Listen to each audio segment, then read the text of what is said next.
भारतीय पक्षले सहयोग नै गरेको छ। बेला बेलामा यी र यस्ता घटनाहरू नेपालमा केही समय उत्तेजनाको रूपमा आउँछन्, तर सरकार बिस्तारै बिस्तारै सेलाउँदै जान्छ। तपाईँ त यस अभियानसँग पनि जोडिएको मान्छे, प्रतिवेदन पनि भर्खरै हिजो मात्र सार्वजनिक गर्नुभएको छ। सरकार कतै चुकेको हो अथवा भारतीय पक्षको असहयोगले जयसिंह धामीले न्याय पाउन नसकेको अवस्था रहेको छ? एकराजी, के छ अहिलेको अवस्था? अब सरकारले एउटा समिति बनाएर काम थालेको सार्वजनिक भइसकेको छ र हाम्रो जनअधिकार अभियान नेपालको टिम पनि हजुर हजुर दार्चुलाको त्यो ब्यास गाउँपालिकाको वडा नम्बर 2 को जहाँ घटनास्थल हो मालघाट, त्यहाँ पुग्दाखेरि सरकार पनि पुगेको थियो र एकचोटि त्यहाँ पुग्दाखेरि त विवाद पनि भयो। स्थानीय जनताले तिमीहरू इन्डिया भएर आउने वा समयमा नआउने, हाम्रो यस्तो जनताको समस्या छ, यो कुरालाई चाहिँ तिमीहरू सम्बोधन नगर्ने भनेर आक्रोश पनि व्यक्त गरेका हुन् त्यहाँको जनताले। अब पहिलोचोटि समयभित्रै प्रतिवेदन दिनुपर्ने हो सरकारले, फेरि 7 दिन हो कतिको म्याद चाहिँ थपेको भन्ने सार्वजनिक भएको छ। यसले एउटा समस्या के देखायो भने जस्तो हिजो आज पनि मिडियामा आइरहेछ। अब त्यो ठाउँ मात्रै होइन, त्यो महाकाली क्षेत्रका जहाँ विकट जिल्ला छ हाम्रो, खास गरी बढीभन्दा बढी बैतडी, दार्चुला लगायतका ठाउँहरू जहाँ स्थानीय जनताले तुइन तरेर नजिकको बजारको उपभोग गर्थे, त्योबाट अहिले वञ्चित हुनु पर्यो। सबै तुइनहरू फुकालिए र त्यहाँ स्थानीय जनताहरूलाई अब नुन तेल खाद्यान्नको सङ्कट भइरहेछ, जबकि त्यहाँका स्थानीय जनता बजार अथवा दार्चुलाको सदरमुकाममा आउनलाई 2 दिन हिँड्नुपर्छ लगभग, त्यो पनि भारी पिठ्यौमा भारी बोकेर, जबकि तुइन तर्न बित्तिकै हिँडेर पनि 4 घन्टामा पुगिन्थ्यो। त्यो असुविधा भोग्नु पर्या स्थितिमा सरकारले अझ त्यो खास गरी सरकारी रवैया जस्तो के समिति निर्माण गर्यो, म्याद थप्यो, प्रतिवेदन दियो, प्रतिवेदन थन्क्यो। एउटा पार्टी माओवादी एमाले काङ्ग्रेस भन्ने नै परिपाटीले गर्दा नेपाली राजनीतिमा तरलता उत्पन्न भइरहेको छ। यो पारिपाटीलाई अन्त्य गर्नको लागि केही समय पक्कै पनि लाग्नेछ। नयाँ राजनीति, नयाँ नेतृत्व, नयाँ सिराबाट देशले उन्मुक्ति पाउनको लागि के सम्भव छ त अहिलेको परिप्रेक्ष्यमा? अहिलेको परिप्रेक्ष्यमा अहिलेका यिनी हेर्नुहोस् न, 1 महिना भइसक्यो सरकार बनाएको, उहाँ चाहिँ गठबन्धन भन्छन्, एउटा जाब सरकार त बनाउन सकेका छैन। यिनीहरूको हरेकलाई हैरान छ। यो त यिनीहरूको आफ्नै कारणले ढल्ने भएको नि, स्थिति त एकदम गडबड भएको नि, देख्नु भएन? अब संविधान लागू भयो, संविधान लागू भएको 5 वर्ष हो। संविधान कार्यान्वयनको पहिलो चरण भनेको निर्वाचन गर्ने र निर्वाचन के भनेदेखि को अनुसार सरकार बनाउने कुरा र त्यसले काम गर्ने कुरा देखिहाल्यो। यति खतम, यति वाहियात भइदियो, यति खतम भइदियो कि सबै कुरा भ्रष्टाचार यति व्यापक भएको, ऋणमाथि ऋण बढ्यो। सरकार त केही तेल छैन। सरकार 2/3 भनेको त सरकारै त अगाडि बढ्न सकेन, अरू कुरा के गर्नुहुन्छ? त्यसकारण यो छोटो समयमै 5 वर्षमै संविधान यो कार्यान्वयन हुन सक्दैन। यो संविधान काम लाग्ने संविधानमै होइन, मिठो कुरा लेखेको कार्यान्वयन नगर्ने व्यवस्था संसदीय व्यवस्था भन्ने गर्छु मैले प्राय यो। र त्यसपछि 3 वर्ष भयो, 3 वर्षमा सरकारको देखिहाल्यो हेर्नुहोस् भनेपछि त अब त यो त के हो भनेपछि यो त एकदम विडम्बनाको कुरा हो वास्तवमा। यो अब टिक्दैन। अब नेपाली जनताले सोच्नु पर्ने कुरा आएको छ, यो व्यवस्था टिक्दैन। अब केही समयमै केही समयमै देश निर्वाचनमा जाँदैछ। जनताले काङ्ग्रेस पनि हेरे, माओवादी पनि हेरे, कम्युनिस्ट पनि हेरे, सबै पनि हेरे, तर विधि विधान शासन जहाँको त्यही छ।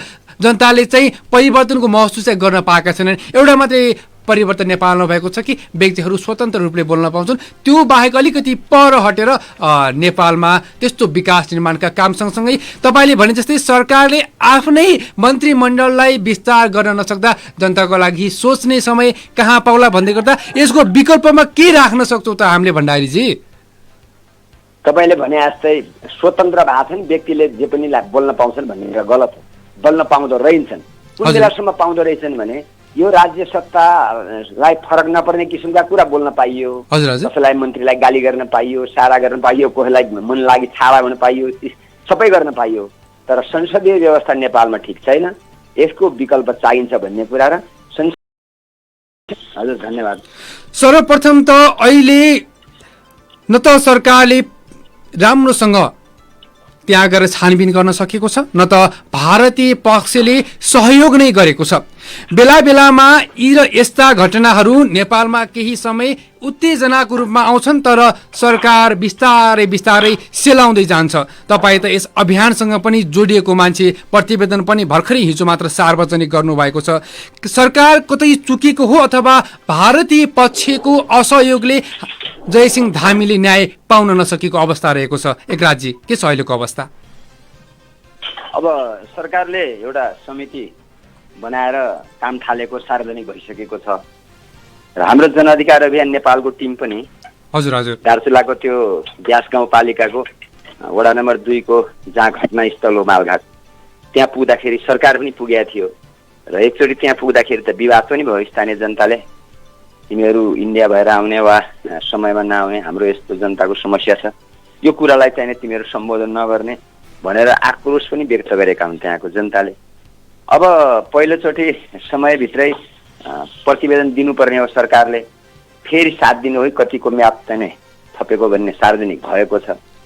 यसले एउटा समस्या के देखायो भने जस्तो हिजो आज पनि मिडियामा आइरहेछ। अब त्यो ठाउँ मात्रै होइन, त्यो महाकाली क्षेत्रका जहाँ विकट जिल्ला छ हाम्रो, खास गरी बढीभन्दा बढी बैतडी, दार्चुला लगायतका ठाउँहरू जहाँ स्थानीय जनताले ट्विन तरेर नजिकको बजारको उपभोग गर्थे, त्योबाट अहिले वञ्चित हुनु पर्यो। सबै ट्विनहरू फुकालिए र त्यहाँ स्थानीय जनताहरूलाई अब नुन तेल खाद्यान्नको सङ्कट भइरहेछ, जबकि त्यहाँका स्थानीय जनता बजार अथवा दार्चुलाको सदरमुकाममा आउनलाई 2 दिन हिँड्नुपर्छ लगभग, त्यो पनि भारी पिठ्यौमा भारी बोकेर, जबकि ट्विन तर्न बित्तिकै हिँडेर पनि 4 घन्टामा पुगिन्थ्यो।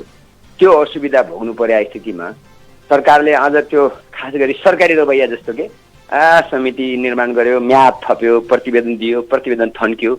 एउटा हाम्रो नेपालीहरूको पहिल्यैदेखि नेपाल सरकारको एउटा प्रचलन कस्तो हुने चाहिँ आयोगका लागि आयोग मात्रै बनाउने, समितिका लागि मात्रै समिति बनाउने, छानबिनका लागि मात्रै छानबिन बनाउने, एउटा विडम्बना हो नि। यो कहिले पनि सुध्रिएन के। अब त्यसले हेर्नुहोस् त, त्यहाँ त जस्तो हाम्रो जनअधिकार अभियानले हामीले सत्य तथ्य ठाउँमा गएर समयमै हामीले दियौँ र हामीले प्रारम्भिक प्रतिवेदन पेश गऱ्यौँ।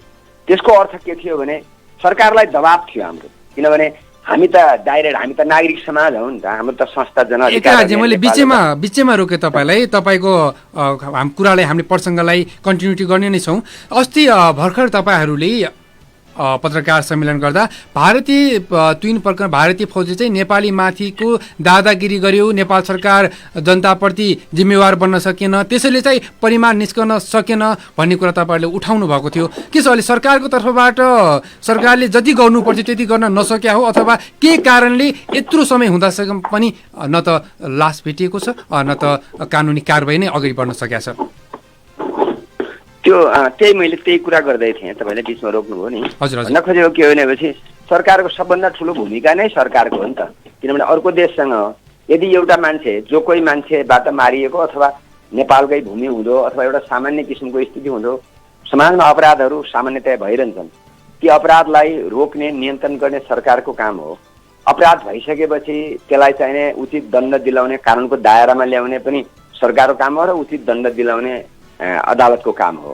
त्यो प्रक्रियाबाट जाने कुरा अचम्म हुन्न थियो, त्यो स्वाभाविक हो। हजुर हजुर। तर अहिले त के भयो भनेपछि अब अर्को देशको कुरा पर्यो त्यहाँ, हेर्नुहोस् है, अर्को देशको कुरा पर्यो। प्रत्यक्षदर्शीले भनेका छन् ट्विनको तार पाल्लाबाट त्यो उसमा टुनीको बोटमा बाँधेर अल्झाएको थियो, 2टा एसएसबी का 2टा जवान आए, फुकालिदिए। त्यो फुकालेको देख्ने प्रत्यक्षदर्शी छन्, त्यसमध्ये अनिता धामी, विक्रम रङ्केली र कल्याण सिंह धामी छन् तिनीहरू। त्यसमध्ये हाम्रो टिमले 30 मध्येका प्रत्यक्षदर्शी मध्येकासँग पनि सम्पर्क गर्यो र त्यो प्रत्यक्ष देख्दै मान्छेले ट्विन तर्दैछ, ठिक छ, तर्न पाइने नपाइने, 2टा देशको सम्बन्ध कस्तो हुने, त्यो कति बजेदेखि कति बजेसम्म त्यसलाई सुचारू गर्नुपर्ने। अनि अब हाम्रो देशमा र भारतमा त पासपोर्टको त समस्या छैन। हाम्रो देशमा पनि भारतीय जनताहरू जतिखेर मन लाग्यो जहाँबाट छिर्छन्, छिर्ने मात्रै होइन, अझ भारतीयहरू नेपालमा त नागरिकता लिन्छन्। ठुल्ठुलो व्यापार व्यवसाय मात्रै होइन, ठुल्ठुला दलाल, राष्ट्रिय नै हाँक्ने खालका त्यस्ता दलाल कम्पनीहरू यहाँ छन्। तर नेपाली जनताहरू सहज ढङ्गले आफ्नो तरिकाले रोजीरोटीको लागि, सामान्य ढङ्गले बजारको लागि जान नपाउने, त्यो विडम्बना थियो। त्यसरी जाँदै गर्दाखेरि त्यो ट्विन काटेर जुन बेपत्ता भएका छन्, सबभन्दा पहिलो दायित्व राज्यको उहाँको अवस्थालाई सार्वजनिक गर्नु हो। कहाँ हो, के हो, कस्तो अवस्थामा छन्, त्यो 1 नम्बरको ड्युटी हो। दोस्रो कुरा भनेको तिनका परिवारलाई राहत दिने विषय हो। तिनका परिवारलाई के कस्तो स्थितिमा छ, तिनका परिवारहरू कत्रो पीडामा छन्, सारा एउटा दुःखको स्थिति छ, परिवारप्रति ध्यान दिनुपर्छ सरकारले। स्थानीय वडा अध्यक्षले 25,000 हामीले प्रारम्भिक रूपमा हामीले दियौँ भन्ने कुरा हाम्रो प्रतिवेदनमा पनि उल्लेख छ। तर त्यतिले त भएन। त्यसले गर्दाखेरि तिनी छोराछोरीको बिचल्ली छ, साना छोराछोरी छन् जयसिंहका, बाबुआमाको बिचल्ली छ, वृद्ध बाबुआमाको उपचारको कुरा होला होइन। समस्या छ, बेरोजगारको समस्या त्यत्तिकै छ परिवारमा। उनी त स्वयं गौरा पर्व जो सांस्कृतिक पर्व हो त्यसको लागि केही सामान किनेर ल्याउने काठमाडौँबाट र विदेश जाने, पैसा कमाउने अथवा ऋण थाल्ने अथवा के गर्ने विदेश जाने योजना बनाएर उनी काठमाडौँ आउँदै थिए। काठमाडौँ आउने क्रममा सदरमुकाम भएर सजिलो हुन्छ भनेर उनी भारतीय बाटो प्रयोग गर्दै थिए। भारतीय बाटो भनेको त नेपालीको लागि निषेध त होइन नि, अनुमति लिनुपर्ने त होइन नि, खुल्ला सिमाना छ नि।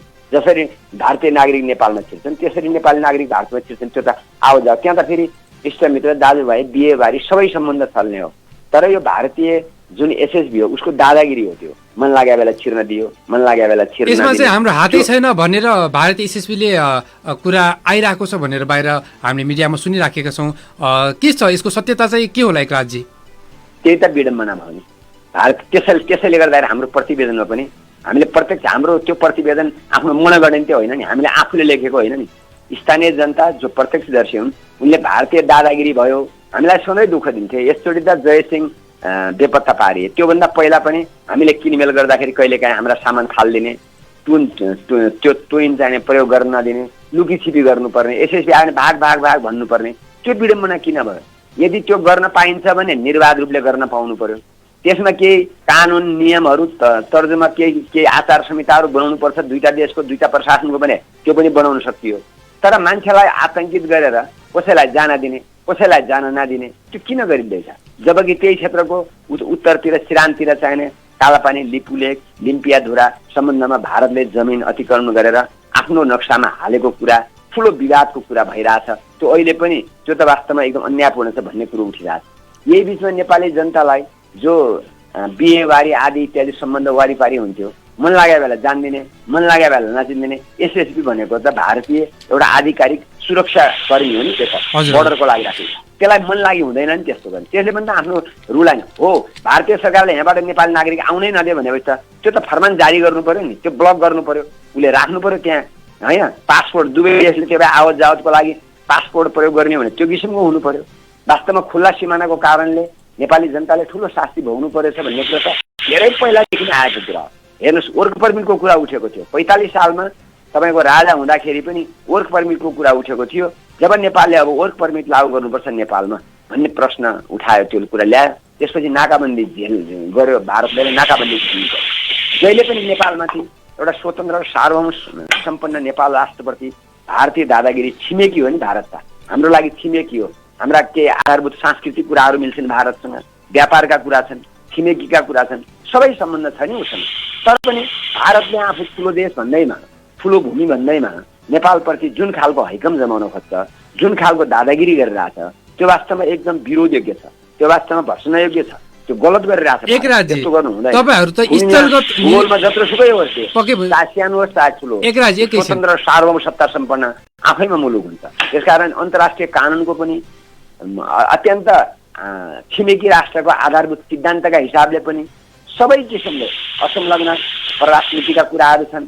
तपाईँको यो दक्षिण एसिया सार्कको सदस्य हो, सबै कारणले खुल्ला सिमाना छन्, धेरै कुराहरू छन्। यी कुराहरूलाई चाहिँ केही मतलब नगरेर अन्य कुराहरूमा पनि सरकार भारतीय पक्षसम्म घुँडा टेकेर लाचार पनि हुँदै आइराखेको छ र मौन पनि हुँदै आइराखेको छ।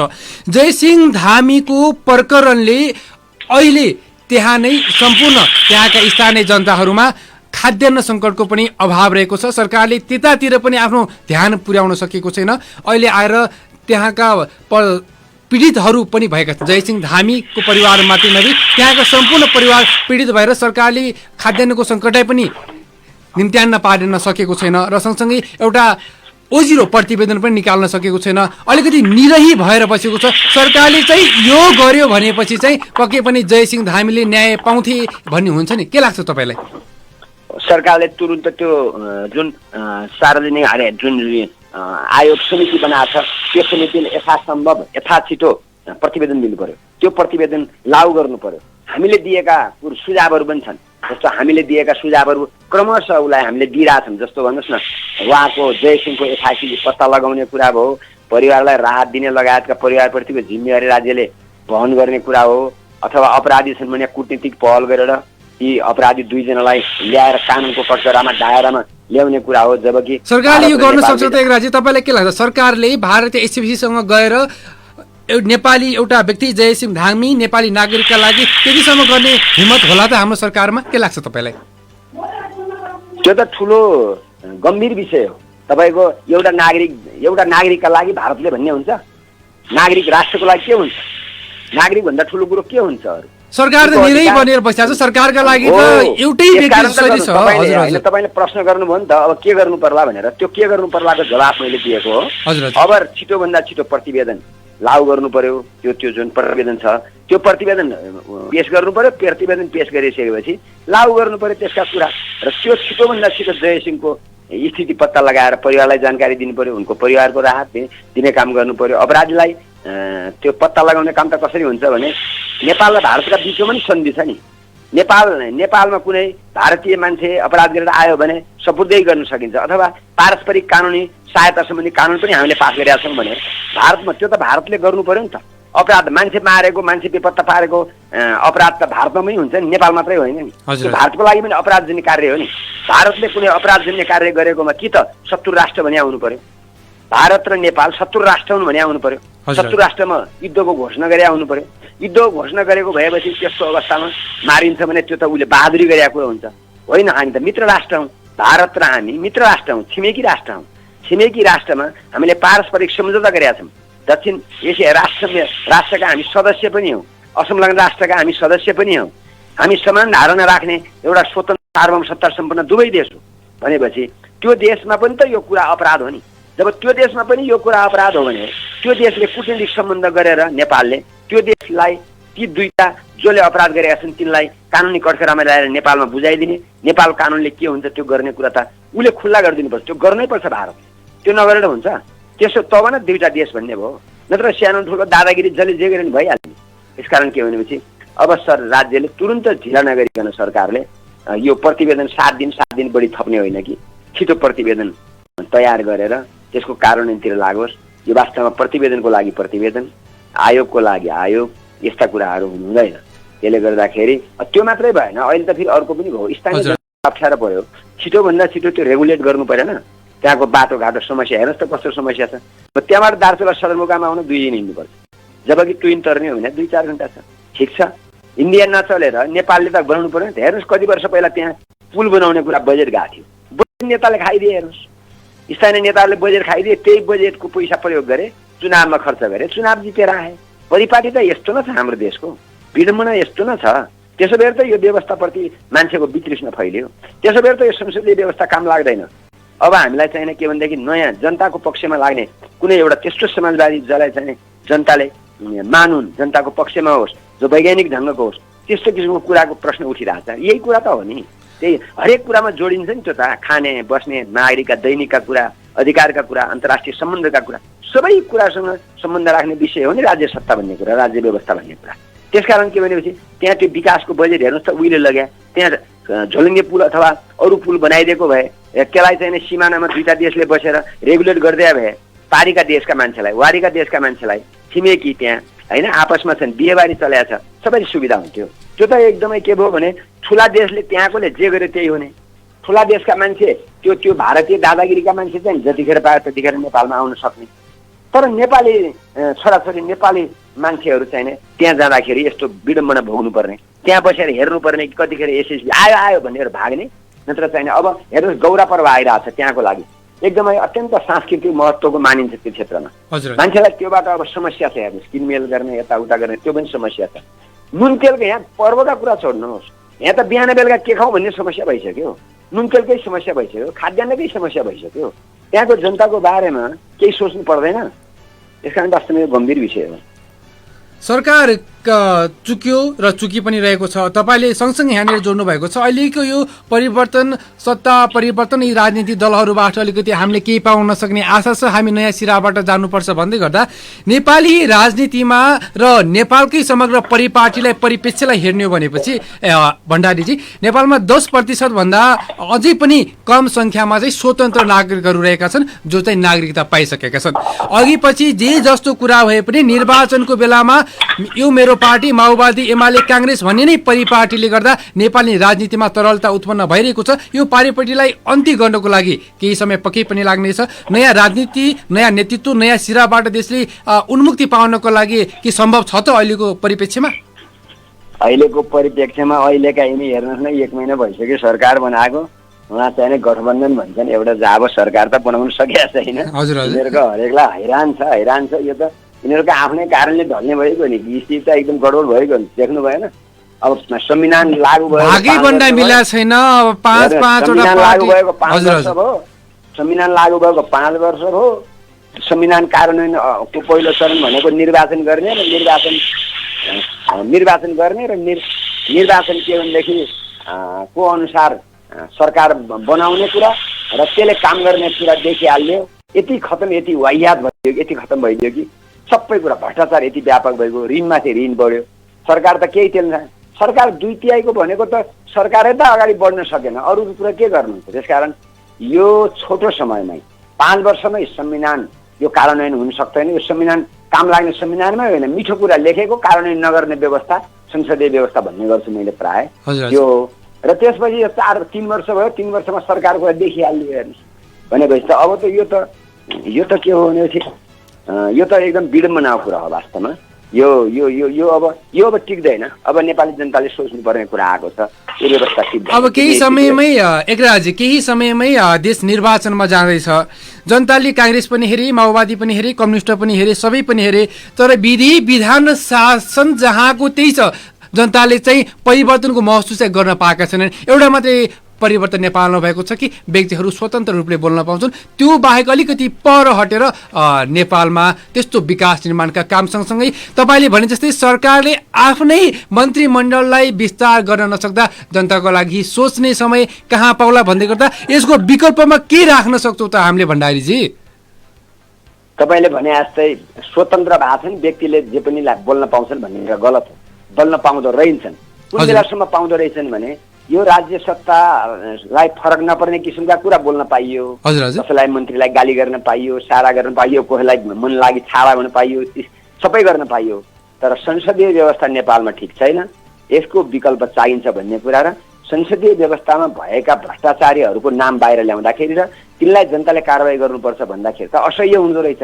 त्यो कुरा विप्लवले नेतृत्व गरेको नेपाल कम्युनिस्ट पार्टीले त्यही कुरा उठाएको कारणले विगत 2-3 वर्षमा उसले प्रतिबन्धको एउटा विडम्बना झेल्नु पर्यो र 2-3 वर्षमा प्रतिबन्ध भएर उसका हजारौं कार्यकर्ताहरू जेलमा थुनामा राखिएर अहिले पनि 150 भन्दा मान्छेहरू बढी र केन्द्रीय सम्झौता सहित ओली नेतृत्वको सरकार हुँदाखेरि ल ठीक छ भन्ने तरिकाले विप्लव त शान्ति तरिकाबाट आयो नि त। तपाईले भनेको कुरा बोल्न पाछन् भन्ने कुरा त बोल्न त उसलाई प्रतिकूल असर नपर्ने जेलसम्म मात्रै हो बोल्न पाउने हैन। हजुर हजुर, उनलाई प्रतिकूल असर नपर्ने जेलसम्म मात्रै हो बोल्न पाउने।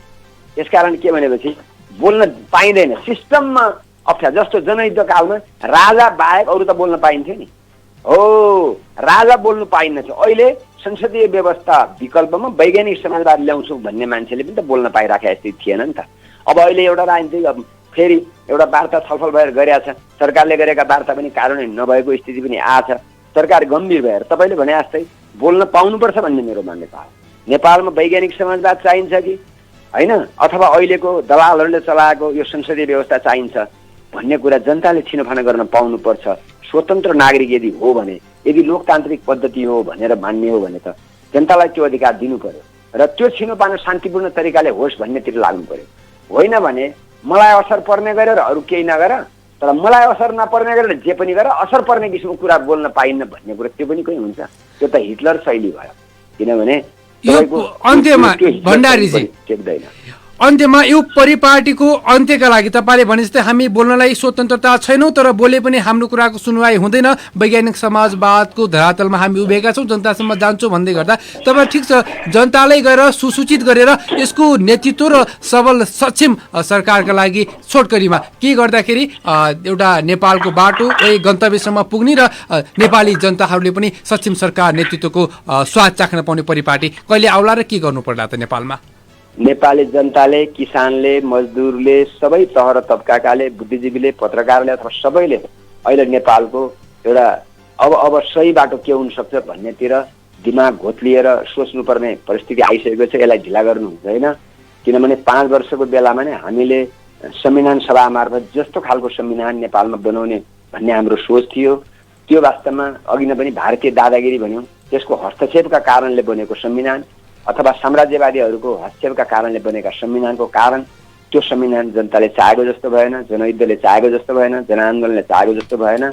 अब नेपाली जनता पूर्ण रूपमा सार्वभौम सत्ता सम्पन्न हुनको लागि अब नयाँ राजनीतिक पद्धति पनि चाहिन्छ, नयाँ राजनीतिक पद्धति पनि चाहिन्छ भन्ने कुराको छिनोफानो पनि नेपाली जनतालाई दिनुपर्छ। हामीलाई समय दिनुभयो एकराजी, आभारी छौँ। हाम्रो निर्धारित समय सकिसकेको छ, छुट्टिन्छौँ, नमस्कार। हस्, धन्यवाद। उहाँ हुनुहुन्थ्यो वरिष्ठ अधिवक्ता तथा जनअधिकार नेपालका अध्यक्ष एकराज भण्डारी हुनुहुन्थ्यो। आजका लागि दोष कसको निर्धारित समय सकिसकेको छ। सत्य